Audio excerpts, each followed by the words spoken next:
This week's project is one that I've been wanting to get to for a long time, and now that spring is here, the timing couldn't be more perfect. So for this project, I've teamed up with craftsmen to help me bring the pergola to life.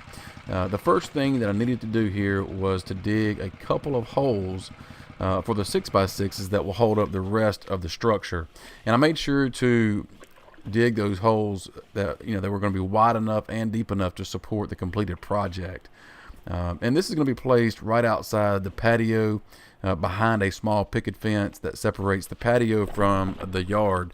I just didn't want to take up any of the patio space, and that's why I'm placing it here. Also, I just didn't have a good way to secure the post if I were to place it directly on the patio or the concrete slab. So that's the reason why I chose to put it here. Now, after I level the post up and let the concrete cure, I could then start on the cross member and all of the support pieces. So, as I mentioned, this project is supported by Craftsman, and I'm also using their new cordless 20-volt tools to build this pergola. It's just nice to carry the tools outside the shop and into the build location. That way I don't have to worry about cords or any of that mess. So it's really nice having these cordless tools just at an arm's reach. But speaking of the project, between the two main 6x6 posts is going to be a cross member, and from that cross member down to the post are going to be corner braces, and I'll drill through these corner braces with a 3/8 of an inch drill bit, or as in this case, I'm using what I call a bell hanger. It's just a longer drill bit, but it's 3/8 of an inch, and this is going to allow me to insert the bolts that will secure the support pieces to the main post and the cross member itself. And this will secure everything in place. After the first corner brace was installed, I decided to pre-drill a recess for the washer and nut to sit in, and this just made for a cleaner look after the bolts were installed, and also this would just eliminate the risk of someone snagging one of the bolts. So the next step was to start on the main overhang structure. In order for this to be secure, I needed to add more angled braces, one from each of the main posts, connecting a couple of 2x8s, which are going to be the main overhang pieces. Now, these 2x8s will support adjacent 2x6s and 2x2s that will ultimately, in the end, provide shade.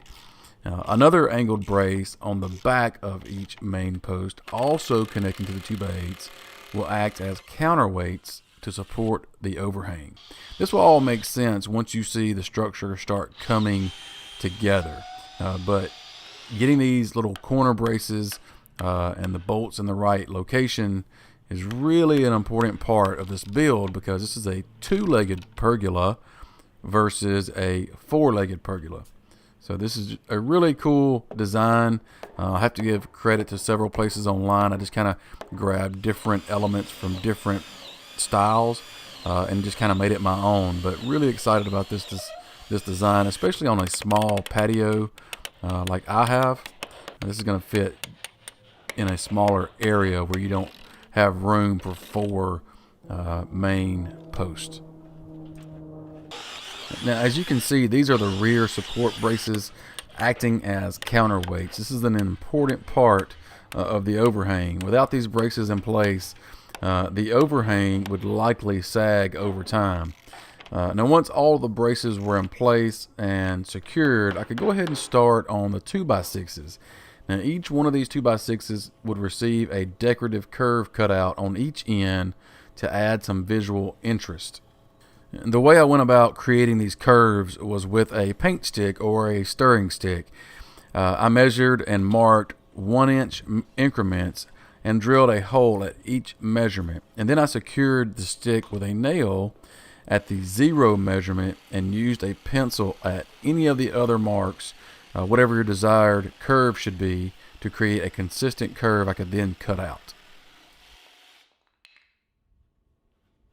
To secure the 2x6s on their edge, I cut out notches that would fit over the adjacent 2x8s, and just nailed them into place. And I cut the notches a little bit bigger than I needed to allow for a couple different things. Number one, wood movement, and then also just imperfect boards. But spacing these evenly across the 2x8s gives the pergola a good dose of symmetry, which I like. And at this point, I could have just added 2x2s instead of the 2x6s, and it probably would have turned out okay. But I wanted to add a little more of a wow factor to the overall project. And with the 2x6s and the curved cutouts, I think it gives me what I'm looking for. But there's one more layer to the top. I used my Craftsman battery-operated miter saw to cut each of these at each end at a 45-degree angle, and that was just to create some visual interest. So I would just cut one end, flip it around, and I made sure I was cutting in the right direction because I wanted both angles going in a downward direction on both ends of the pergola. So that was just for, like I said, visual interest. But I placed these evenly across the top of the 2x6s, and I just nailed them directly into the 2x6s through the 2x2s with like a 2-inch brad nail. And that also gave the whole top, or all of the 2x6s that I've already put into place. This really just tied everything together and just really secured everything.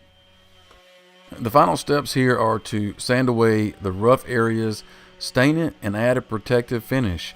And with that, you can pretty much call this pergola complete.